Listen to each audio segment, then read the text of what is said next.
fallarle más a nuestro pueblo. El último fracaso nos llevó a este periodo tremendo de la historia argentina, a frustraciones que parecieron definitivas. Vinieron a decirnos que iban a terminar con la especulación y nunca. Quien especuló más ganó tanto y quien quiso trabajar en serio perdió más en la Argentina. Vinieron a decirnos que iban a terminar con la inflación y no hay serie histórica desde 1810 a la fecha en la que hayamos vivido una inflación como esta. Vinieron a decirnos que traían la paz y nos metieron en la guerra y en una represión atroz e ilegal. No podemos fallarle más al pueblo argentino. No bastan las buenas ideas. Hay que garantizarle al pueblo argentino que no vamos a fracasar. Y la única forma de no fracasar es si logramos concretar una democracia con poder en la Argentina.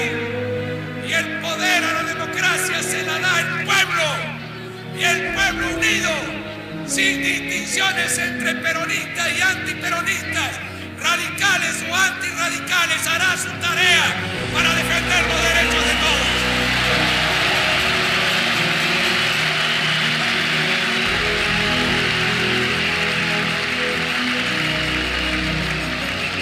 Nuestra propuesta pasa por el afianzamiento de la justicia social.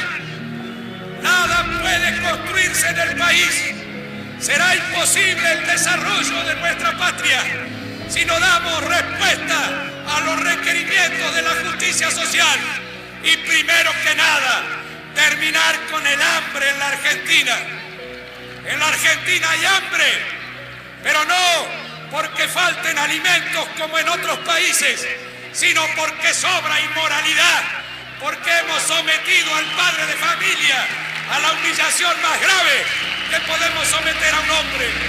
Trabajar los 30 días del mes y no alcanzar a ganar lo necesario para llevar el pan a su mesa los 30 días del mes. No va más. Se acabó. Es la Argentina honrada y moral la que viene.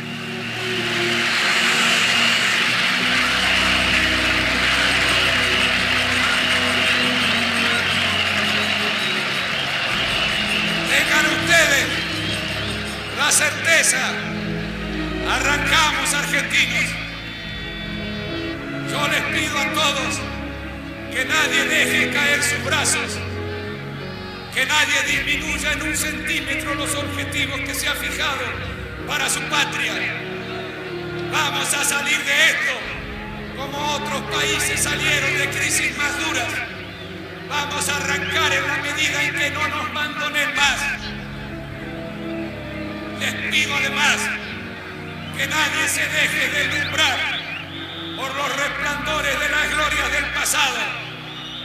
Yo les aseguro, amigos de Buenos Aires, les garantizo, si nosotros cumplimos con nuestro deber, nuestros nietos nos van a honrar como nosotros honramos a los hombres que hicieron la Organización Nacional.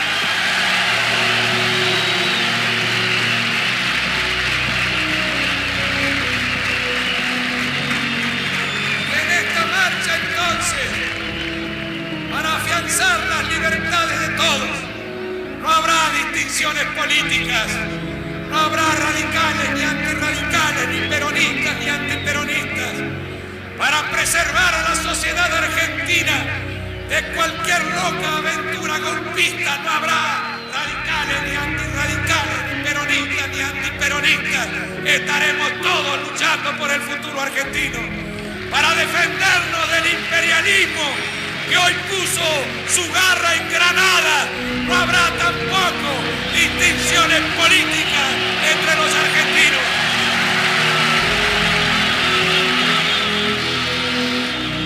Vamos a arrancar, nos va a parecer una pesadilla todo esto que hemos vivido hasta ahora, y será el esfuerzo de todos, absolutamente de todos, de los jóvenes, de la generación intermedia y de los hombres y mujeres más maduros de la tercera edad, de los hombres y de las mujeres argentinas que sufren todavía las consecuencias de esta sociedad anticuada y machista que ni siquiera les confiere la posibilidad de compartir la patria potestad de sus hijos.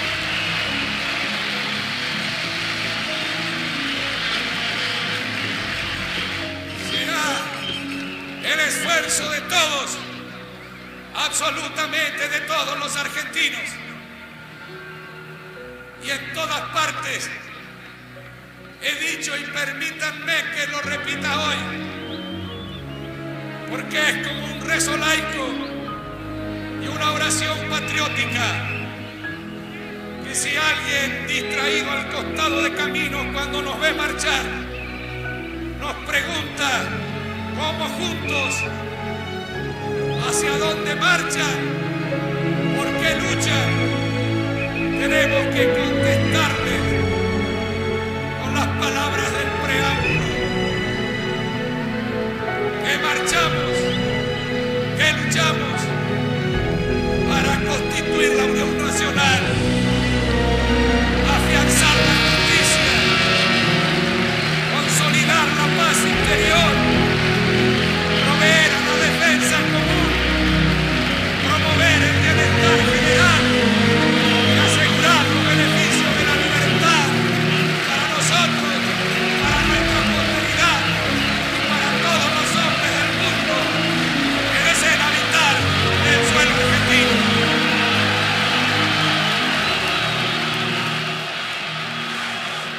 Un día como hoy, hace 35 años, Raúl Alfonsín ganaba las elecciones presidenciales y se recuperaba la democracia después de los peores años de la peor noche de la historia argentina. Ese es el cierre de campaña en el Obelisco. Un par de días antes, aquí en Rosario, se había cortado la luz del micrófono y la gente se empezó a sobresaltar, ¿no? Y cuando toca Alfonsín y siente que hay ruido en el micrófono, le grita: se van a llevar la sorpresa del siglo, ¿no? Y ahí otra vez arrancó todo. Alfonsín ahí sabía que ganaba, me parece a mí que sabía que ganaba. Y sabía otras tantas cosas que probablemente muchos radicales no recuerden o no sepan, sobre todo los más jóvenes, ¿no? Que han conocido una Unión Cívica Radical en retirada, en dispersión, diría yo, casi en los escaparates de oferta de cualquier alianza electoral que les permita el conchavo político en alguna provincia, en algún lugar, en algún gabinete. Pero Alfonsín no solo ganaba las elecciones hace 35 años, e insisto, recuperábamos la democracia, sin perjuicio de la cantidad de cosas que uno puede decir del gobierno de Alfonsín, ¿no? De la hiperinflación, de la obediencia debida, del punto final. Hay cantidad de cosas para poder cuestionar y comentar si se quiere. Pero ese aporte definitivo a la vida de la República creo que se basaba en sus más íntimas convicciones, que son las que lo acompañaron hasta el final de sus días. Porque este Alfonsín victorioso, enérgico, joven, pintón, encantador, diría yo, dio lugar luego a otro hombre que a lo largo de toda su carrera política siguió haciendo, porque los políticos de raza no se jubilan, ni se van a la casa, aun cuando no tengan cargos. Alfonsín renunció, de hecho, a su senaduría nacional después del Pacto de Olivos, en donde aseguró el 2-por-1 en términos de mayoría y minoría en las representaciones provinciales. Y siguió haciendo política, y siguió trazando esa línea que probablemente, como decía, muchos radicales no la advierten, la desconocen, tratan de doblarla o en todo caso de ignorarla. Este es Alfonsín de los últimos años en la Argentina. Yo creo que nosotros para esa concertación que queremos hacer tenemos límites, el oficialismo por un lado, sí, y otro es la derecha por otro lado. ¿Qué derecha? La derecha es Macri, por ejemplo. Nosotros podemos afirmar que no creemos esto de que la sociedad se haya derechizado. La sociedad estuvo confundida y está cada vez más clara. Pero si se hubiera derechizado, lo que tiene que hacer la Unión Cívica Radical en todo caso es prepararse para perder elecciones, pero nunca para hacerse conservadora.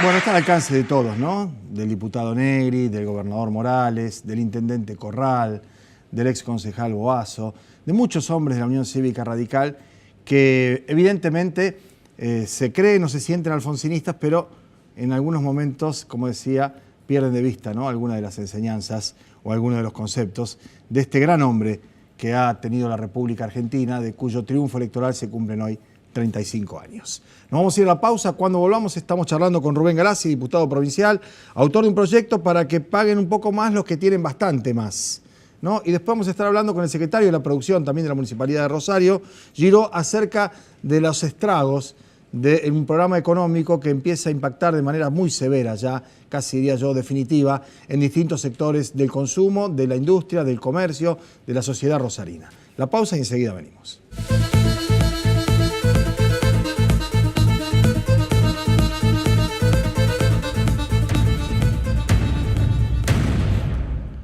Bueno, muy bien, nos acompaña el diputado provincial Rubén Galassi, que es el jefe del bloque oficialista en la Cámara Baja, que ha presentado un proyecto que ya tiene media sanción para gravar a determinados contribuyentes. Yo lo simplificaba diciendo que pongan un poco más, los que tienen bastante más, para poder, entre otras cosas, paliar lo que va a ser el retiro del Estado Nacional del tema de los subsidios para las provincias y especialmente para el tema del transporte, ¿no? Así es. Básicamente apunta, tiene dos ejes el proyecto. Por un lado, incrementar alícuotas de ingresos brutos a las grandes empresas. No son más de 20 en la provincia, esto lo quiero dejar aclarado. Eso te iba a decir, ¿cuántas son y qué magnitud tienen? Bueno, son las grandes empresas cerealeras y los bancos. Las cerealeras van a pagar aumentándole la alícuota del 0,25 al 1% de lo que comercializan la venta de cereales en el mercado interno. Bien. Dejamos afuera lo que exportan, Pablo, porque eso es atribución por ley nacional del Congreso de la Nación. Bien. Y después vamos a hablar de eso.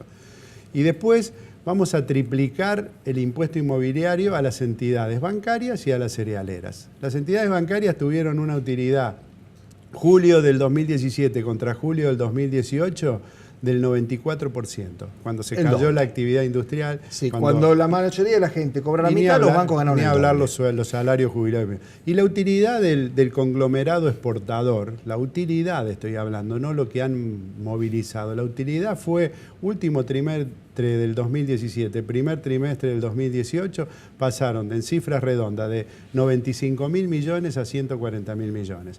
Nosotros les estamos, con este proyecto, miren, hablaron de golpe legislativo, claro, la bolsa de comercio. Eso iba a decir, eso en sí mismo un contrasentido. Si la legislatura es difícil que sea un golpe. Bueno. Ahora, un empleado jerárquico de la bolsa fue el que dijo eso, ¿no? Exacto. Por cada 1.000 pesos que facturan de la comercialización interna, lo que le estamos agregando ahora para que vaya al transporte de pasajeros es 72 centavos. No 72 pesos, es 72 centavos, ni un peso. Exacto, va a conformar un fondo. Pero además, viven aplaudiendo las políticas de Mauricio Macri, cuestionando todo lo que hacemos en Santa Fe.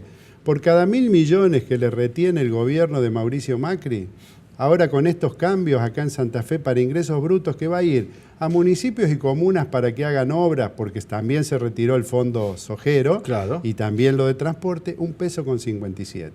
Entonces, que me expliquen por qué se rompen las manos aplaudiendo al gobierno nacional que le lleva el 90 y pico de lo que ellos tributan y viven cuestionando de manera inaceptable, con mentiras, a un gobierno provincial que solo lo carga con de todo lo que tributan un 5%. O sea, esto se aprobó ya. Tiene media sanción. ¿Votaron ustedes, los del Frente Progresista, con los legisladores del peronismo también?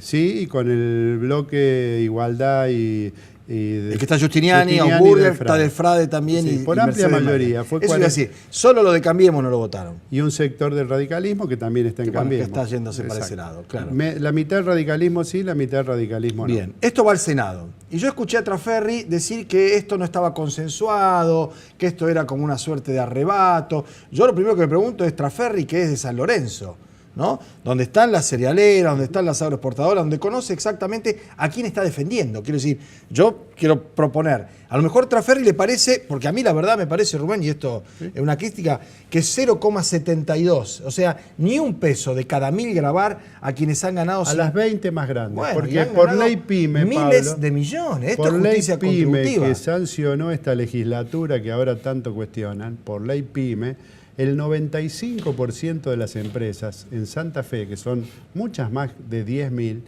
no entra en este gravamen. No está en este gravamen. Y la actividad primaria, perdón que insista, sí. La actividad agropecuaria primaria en Santa Fe tampoco está gravada, mientras que el gobierno de Vidal en Buenos Aires le cobra el 1%. Quiero decir, al chacarero, por lo que hace en su campo, ahí Santa Fe no lo grava, Buenos Aires sí lo grava. Y a nosotros nos salieron a matar. Por eso yo digo, esto es ideológico, no es económico, porque económico claramente... Acá hay un problema efectivamente de pertenencia, de clase social, pero a lo mejor Traferri, que no pertenece, presumo yo, y además siendo senador del peronismo, a los sectores vinculados a la bolsa, a las agroexportadoras, no creo que sea ni Eskenazi, ni Escasani, ni Brito, ni nada de eso, los bancos, le parece poco y a lo mejor se queda corto el proyecto. Esto no es una ironía.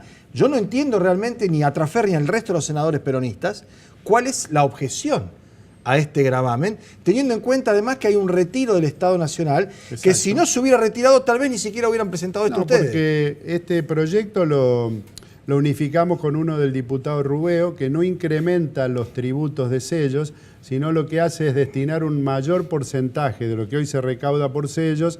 Hoy se destina al Fondo de Transporte el 5% y con esta ley pasa al 10%. Bien. Con esto conformamos un fondo para asistir al transporte público urbano, interurbano, por donde... Sí, también vaya a San Lorenzo, a toda la ciudad, o sea, la gente que viene de Venado Tuerto, de Reconquista, que usa el transporte. Por eso digo, yo creo que va a haber que estar dándole respuesta a los miles y miles de santafesinos que viajan o al interés de sectores concentrados que, insisto, han ganado muchísimo y nosotros no tenemos ninguna objeción en que tengan esas utilidades. Por supuesto, pero el asunto es que contribuyan como corresponde contribuir. Ese es el planteo. Mire, hoy estuvimos y seguramente van a hablar de lo que significa la sinergia público-privado en el sector tecnológico, pero también esta legislatura que cuestionan, que ahora la tratan, como decía, de golpista, pero no aprobó hace un mes un proyecto que fija una exención impositiva, tanto ingresos brutos como patentes para las fábricas de autos híbridos. Y ya se va a instalar una fábrica japonesa a producir moto en Venado Tuerto. Es decir,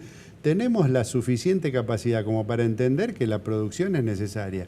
Lo que también se tiene que entender que los grandes ganadores de esta política económica, a los que le han devaluado la moneda, mientras que los salarios han quedado totalmente rezagados, tienen que hacer un esfuerzo para ayudar a que la gente viaje en colectivo. Y dijeron otra gran mentira, y con esto termino, que se iban a generar miles de despidos y al mismo tiempo dijeron que se lo van a trasladar al productor. Entonces yo pregunto, si se lo trasladan al productor, ¿cuál es el costo que tienen? Y además lo de miles de despidos es una absoluta mentira. Sí, que como bien decías vos, ¿no? Me da la sensación que no es una cuestión de números exclusivamente, o de protegerse, o de conservar, o de querer cada vez más, sino que hay una cuestión de clase también, política, ideológica, acerca de lo que supone un gobierno con determinado signo político afectando los intereses de quienes creen que tienen más derechos, más atribuciones y más posibilidades que el resto, ¿no? Claro, que no tienen que tributar con equidad. Mire, y históricamente los informes de la Fundación Libertad, que es lo que expresa el pensamiento de estos sectores, hoy Paduan preside la Bolsa de Comercio, o sea, este impuesto le alcanza a su propia empresa porque es una gran exportadora. Entiendo que está usando la institución además en beneficio personal.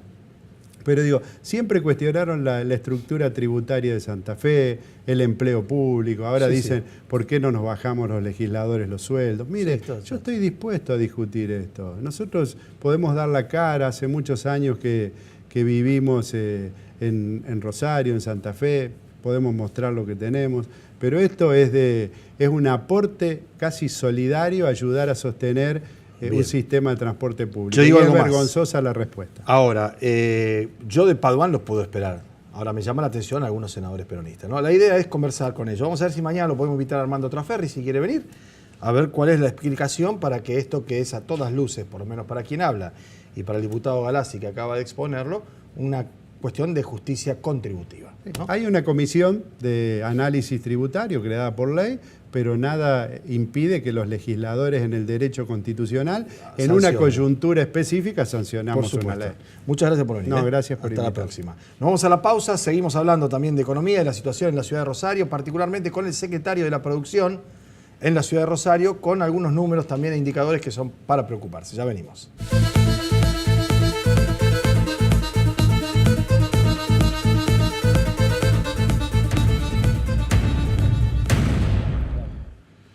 Bueno, muy bien. Antes de la próxima nota, me voy a tomar un minuto, secretario, permítame, porque tengo que dar una triste noticia que probablemente ustedes conozcan. Falleció la doctora Mirta Gelman de Hafkin. Para muchos conocida como la mamá de Pablo Hafkin, ¿no? Concejal de la ciudad de Rosario, precandidato a intendente y demás.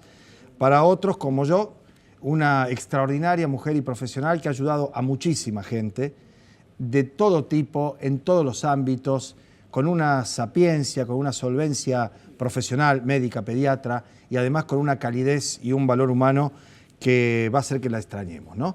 Murió después de una enfermedad, estaba muy flaquita, muy débil. Yo pude conversar con ella no hace mucho tiempo y estaba entera como siempre, ¿no? Activa, para adelante. El velatorio será en la cochería Caramuto a partir de la tardecita, cuando caiga el sol.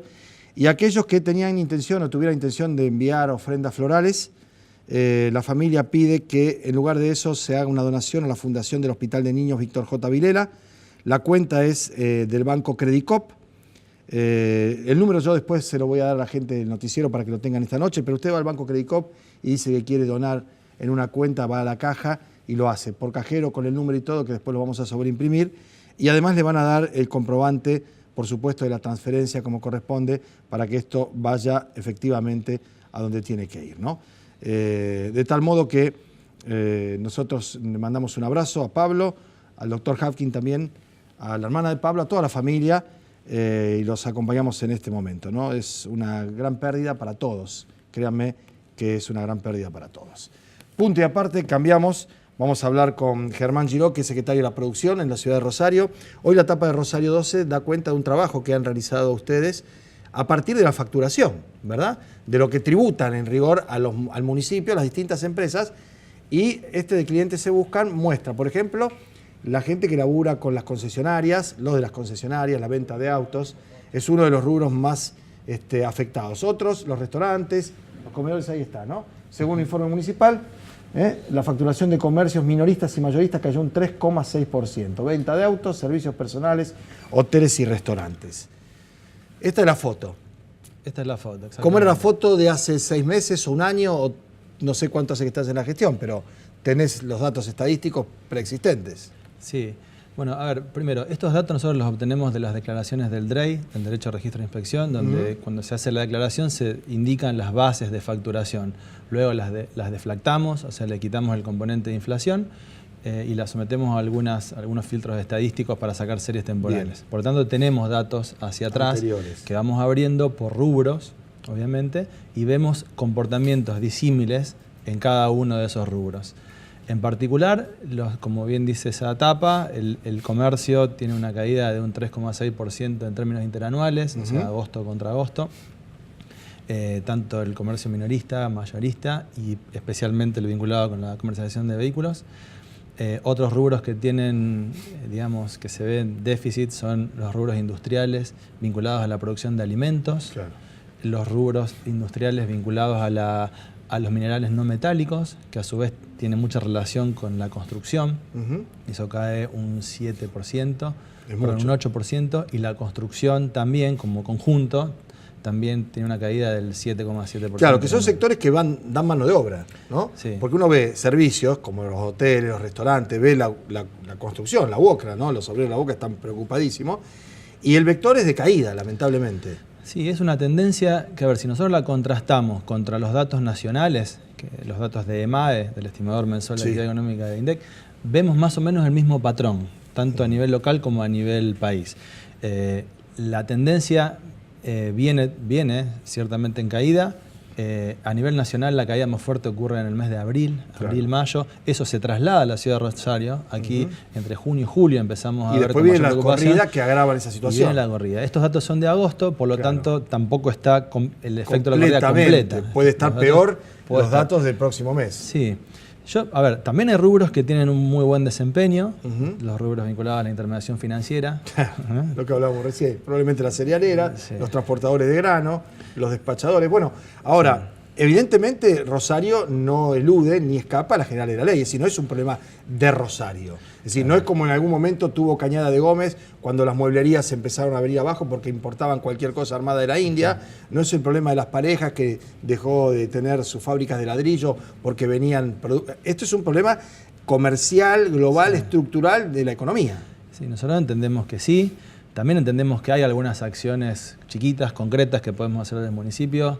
La intendenta Mónica Fey nos arma especialmente el gabinete económico, donde semanalmente vamos conversando entre distintos secretarios y secretarias, secretario de Hacienda, de Gobierno, el Banco Municipal, y ahí surgieron algunos programas, como el programa de precios justos, que es un acuerdo de precios junto a la Unión Almacenera y la Secretaría de Economía Social, líneas de financiamiento del Banco Municipal, las líneas de financiamiento de centros comerciales con tasas del orden del 21%, Bien. Líneas de descuento de cheques, o sea, una serie de herramientas que afectan directamente a la coyuntura, otras un poco más profundas, como por ejemplo una nueva plataforma digital de habilitación, que es un proceso que a veces es muy engorroso.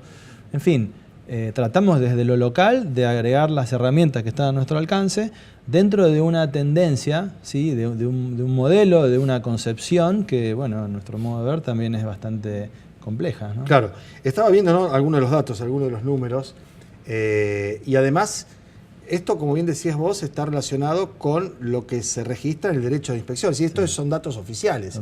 Acá la tiquetera, para decirlo de algún modo, ¿no? Lo que no está tampoco graficado acá es la modificación de las pautas de consumo, porque el que paga DREI paga lo que tiene que pagar, pero no te dice que ha pagado más por segundas marcas, por productos de más baja calidad. Bueno, en eso tenemos algunos otros informes donde vemos en el rubro comercial sí tal vez un crecimiento del comercio minorista, del comercio barrial, Sí. digo, en el contexto en el cual Sí, estamos la hablando. caída de los supermercados redunda en un beneficio en la granjita, en el barrio, sí. porque además se fía, porque se fracciona. Exactamente, eso sí lo vemos, ahí tenemos un informe del rubro de comercio que lo puede mostrar, pero sí, hay hábitos, hay cambio de hábitos. Pero bueno, yo insisto, más allá de la situación, creo que es muy importante encontrar acuerdos, muy importante. Nuestra función no es de comentar Por supuesto, sino tratar de dar respuesta y corregir estas situaciones. Exactamente, sí. Se hace difícil por la cuestión estructural, económica, nacional. Sí. Pero sí con la palabra política contracíclica parece demasiado grande. Pero es pequeñas acciones para tratar de que la cosa duela menos. Sí, sí. Bueno, el caso concreto de precios justos, es un programa, como decía antes, de acuerdo de precios con la Unión Almacenero, está funcionando muy bien. Esperemos ahora el 15 de noviembre lanzar la segunda etapa. Es un programa donde el mayorista con el minorista, el almacenero, elaboran un acuerdo donde resignan margen y también sostienen el precio por 40 días. Eso produce que incrementen su volumen, entonces hay una ecuación que termina siendo favorable. Entonces creo que hay que buscar estas alternativas, hay que seguir siempre... No hay que bajar los brazos ni darse por vencido. Por supuesto. Muy bien, Germán, gracias por venir. Muchas gracias. Ha sido muy amable. Muchas gracias. A ustedes también les agradecemos la compañía. Mañana vamos a estar aquí a partir de las 2 de la tarde. Vamos a hacer pública ya la invitación al senador Armando Traferri. Probablemente esté en Santa Fe, digo, porque si mañana no estaba, decir, lo invitaron y no vino. No hay sesión, entonces vamos a ver qué otra cosa tiene más importante, que probablemente pueda corregir o acomodar para estar charlando con nosotros. Volvemos mañana a partir de las 2 de la tarde. Chao.